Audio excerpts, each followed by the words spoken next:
The leaves are turning, the weather is getting colder, and the neighbors have decided to put up the Christmas lights. Hey, ceasefire! Ceasefire! I got a delivery that's going to be free if I'm not there in 13 minutes! Even though Halloween hasn't even passed yet. Yep, fall is here. And one of the best things about fall is the American pigskin. Football has had a lot of great players. Brady, Montana, Peyton, Smith, Rice, Lewis, and both Sanders. But football also has had some great masterminds, including John Madden, a high school football star who went to 3 different colleges and was drafted in the 21st round by the Philadelphia Eagles. Unfortunately, that offseason, Madden suffered a career-ending knee injury. After that, he decided to combine his degree in teaching and his love of football to become a coach. He bounced around from place to place until in 1967 becoming a defensive assistant for the Oakland Raiders, and then getting the head coaching job 2 years later. Now, Madden didn't do that much. I mean, just win Super Bowl 11, become the youngest head coach to win 100 games, never have a losing season, and be considered an all-time great. After the 1978 season, he decided to retire and become a color commentator, where he and broadcast partner Pat Summerall would become the most iconic commentary duo of all time.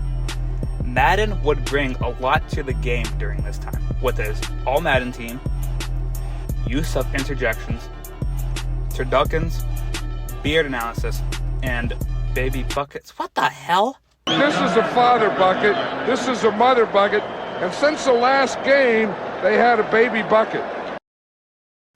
Anyways, one of his biggest contributions was teaching the audience the game, going over plays, breaking down schemes and techniques. Madden did this so that the fans could understand the game more and show what made these teams special. The Bears line up 2 linebackers on the tight end. In 1984, he was approached by Trip Hawkins, who made a football simulator, which had predicted the score of Super Bowl 13. Almost. In 1982, he would found Electronic Arts, a video game company who would not become corrupt whatsoever. Anyways, him and his team would develop a football simulation game and approach Madden about it.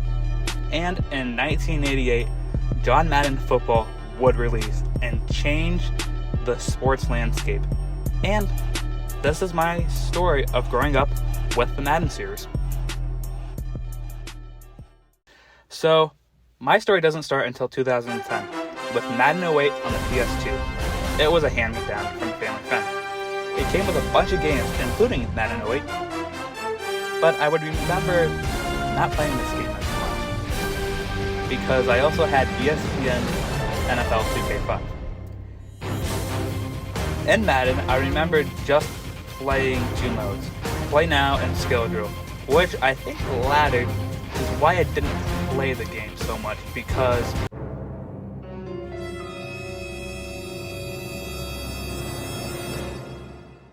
well, anyways, I didn't play this one much because I played more games like NHL 08, 2K5, and the SpongeBob movie game. The next time I touched a Madden game was 12 and 13 on the Nintendo Wii, which really all it had was a bare-bone franchise mode, which was understandable. It's the Wii version. No hardcore fan is going to play the Wii version.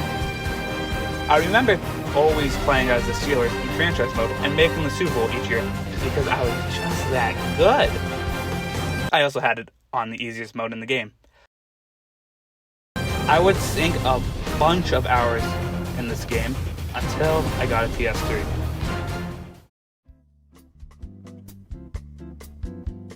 I remember saving my money and near the end of 4th grade, went to GameStop and got a refurbished PS3 Slim with 2 games, NHL 12 and Madden 13. Now looking back at it, I wish I switched those 2 around. Now the same thing with the PS2. I originally sunk my hours into NHL 12, but when the 2014 season came around, I started playing Madden more, mainly Madden Moments and Franchise Mode. Madden Moments were replaying or changing history that happened in the season before, and during the year, they added moments that happened during that regular season, like the Fail Mary or AP's record-breaking run. Now, onto Franchise Mode, which became Connected Franchise, and, well, it's shit. EA decided that year to combine Superstar and GM mode to make Connected Franchise, which stripped all character that the game had in the previous year, which, if you want more detail on that, I suggest you watch Soft Drink TV's video on it. But I was a stupid 10-year-old, and this was amazing to me. I would play this until Christmas, when I got a PS4 and Madden 15 for the PS3. And I basically abandoned my PS3 after having it for 8 months. But during that summer, two things started to happen. I started to play football, and I started to play Ultimate Team. And then I got Madden 16 on the PS4 on launch day. Even though the franchise mode still sucked, Ultimate Team justified that.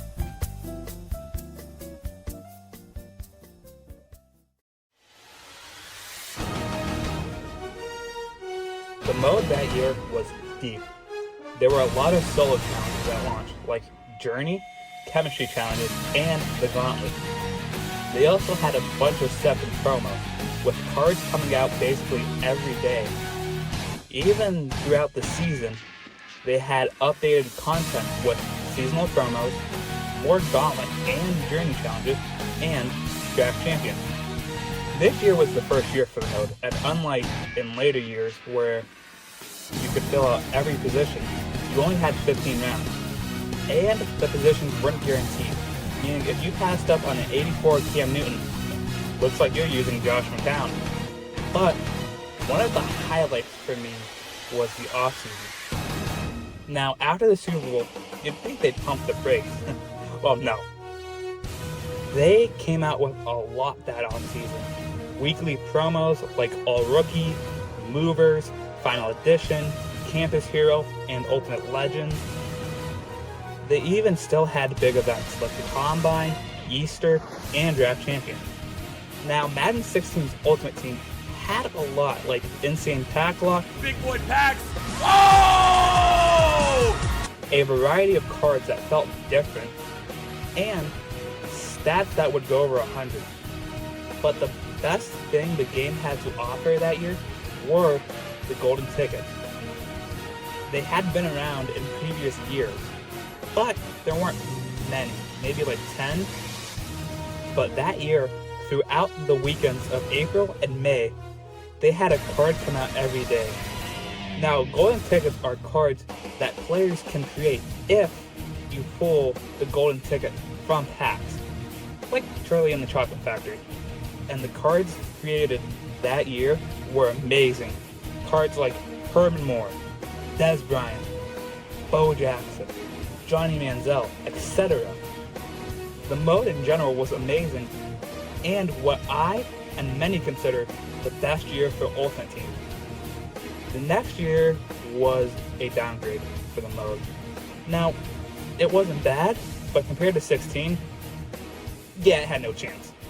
But after 17, the game really took a turn for the worst. Now, I'm going to group these games together because they're basically the same. 18 through 20 are some of the worst games I've ever played. And I've even played Donkey Kong Barrel Blast. Now, these games were so similar for all the wrong reasons. They had lackluster career modes compared to 2K's career modes. Ultimate Team got worse every year, whether that was the stats, overall, or promos. And they did nothing with the other modes, with franchise being a copy and paste for about 5 years. But there are two things that I think made the game so bad that I stopped playing. Gameplay and the community. Now, a huge change from Madden 17 to Madden 18 was gameplay. because EA had changed the gameplay. In older games, they had used their Ignite engine, which was a physics-based engine, which, I won't lie, was clunky at times, but made sense since it was designed for a sports game. To the Frostbite engine, which I think killed the series. The Frostbite engine was an animation-based engine, which wasn't a bad thing. Older games from the PS1 and PS2 had used animation-based engines. It's just that this engine wasn't designed for this game. It was for another game. That was also shit. Now, the models for cutscenes were really damn good. But you really can't see the models when you're playing the game. And the animations were terrible when playing the game. Most of the time I played the game, the animations didn't work, or they used a completely different animation, whether that was my quarterback overthrowing my receiver by 15 yards, or my receiver not going after the ball, or my lineman not even blocking the D lineman, or this.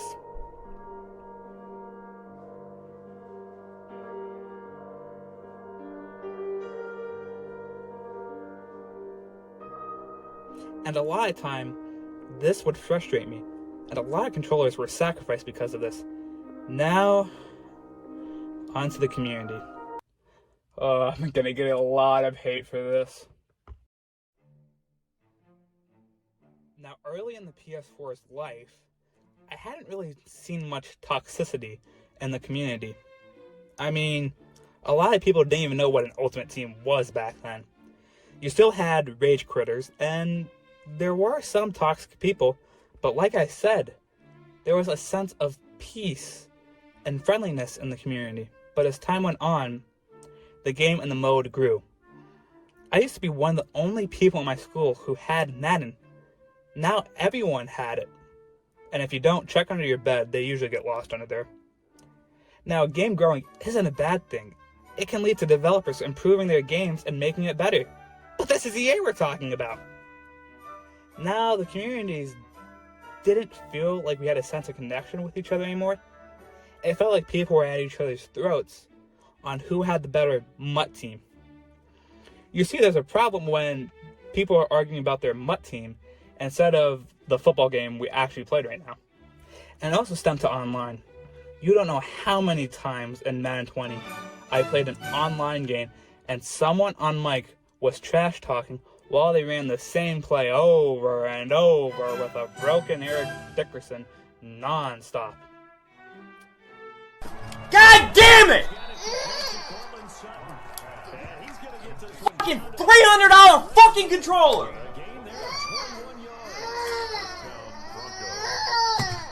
Yo, can I fucking press pause? Just sit right here. Stop. I gotta go, yo. I'm about to fucking lose it, yo. Shut the fuck up! Yeah, there was a problem with the community. Both had gotten to the point where I quit.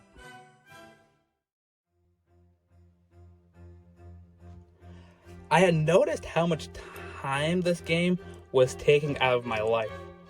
I'd always do my homework assignments late and half-assed, which had affected my grades. And when I quit, I realized how much more time I had for about a week. COVID had just hit, and that's when we stayed inside because we were scared that it was going to hit over 100 cases. And another huge thing that happened this year, I didn't buy the game.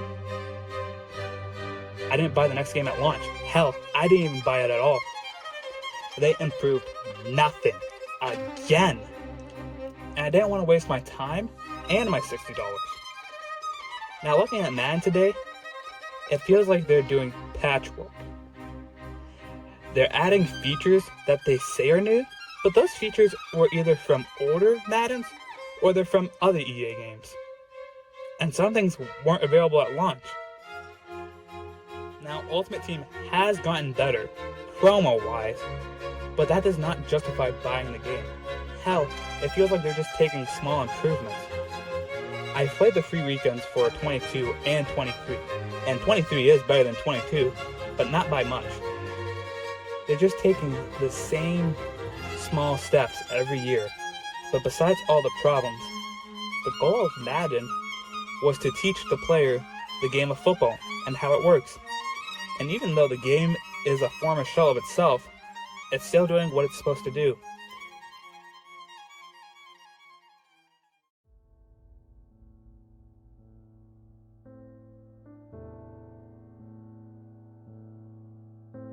It does what John Madden wanted the game to be. A football game that teaches the players along the way. Now, on a side note, near the end of last year, we lost John Madden. Now, even though most of us have never heard him commentate a game, we know about his impact on the game through the Madden series. A lot of us wouldn't be fans without him and his contributions to the game of football. And without him, I don't think I would be as big as a fan as I am. And John, I hope you're enjoying that gridiron up there with Pat. This is the third goodbye. It's the toughest. But, Pat, rest in peace. I love you.